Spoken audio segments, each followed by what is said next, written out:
மழைக்காலம் தொடங்கியாச்சு. மழைக்காலத்துக்கு ஏத்த சரும பராமரிப்புக்கான டிப்ஸ் தான் இன்னைக்கு நம்ம இந்த வீடியோல பார்க்க போறோம். வாங்க பார்க்கலாம். என்ன அப்படின்னு பாத்தீங்க அப்படின்னா, மழை காலத்துல பொதுவாவே வந்து பாத்தீங்கன்னா ரொம்பவே வந்து நமக்கு ஃபேஸ்ல வந்து கிருமி தொற்று ஏற்படும். ஏன்னா வந்து அடர்த்தி அதிகமா இருக்கும், காத்துல அடர்த்தி அதிகமா இருக்கிறதுனால ஈஸியா கிருமி தொற்று வந்து ஸ்கின்ல அஃபெக்ட் ஆகும்.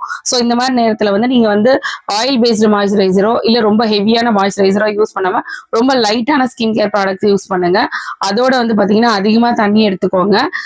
மேக்சிமம் வந்து உங்களோட கிளாக்ஸை வந்து அதாவது போர்ஸை வந்து அடைக்காத மாதிரியான மேக்கப் ஐட்டம் யூஸ் பண்றாங்க. ரெகுலரா நான் மேக்கப் போட பழக்கம் இருக்கு அப்படின்னா சரும துளைகளை அடைக்காத மாதிரியான மேக்கப் பொருட்களை நீங்க தேர்ந்தெடுத்துருங்க.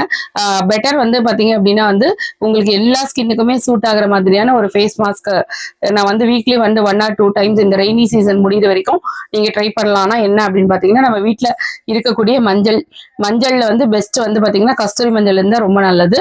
கஸ்தூரி மஞ்சள், அதோட வந்து பாத்தீங்கன்னா துளசி சாறு, அப்படி இல்லை அப்படின்னா வந்து துளசி பொடி, இதோட வந்து கொஞ்சமா ரோஸ் வாட்டர். இது வந்து எல்லா ஸ்கின் டைப்புக்கும் வந்து சூட் ஆகும். நீங்க இதை வந்து உங்களுக்கு அந்த ஸ்கின் இன்ஃபெக்ஷன் ஆகுற மாதிரி ஃபீல் ஆனீங்கன்னா வீக்லி 1 or 2 டைம்ஸ் நீங்க வந்து பேக் மாதிரி போட்டு அப்ளை பண்ணிக்கும் போது நம்ம ஸ்கின்ல ஏற்படக்கூடிய இரிட்டேஷன், ஸ்கின் ரிலேட்டட் ப்ராப்ளம்ஸ் இந்த ரெய்னி சீசன்ல நீங்க அவாய்ட் பண்ணிக்கலாம்.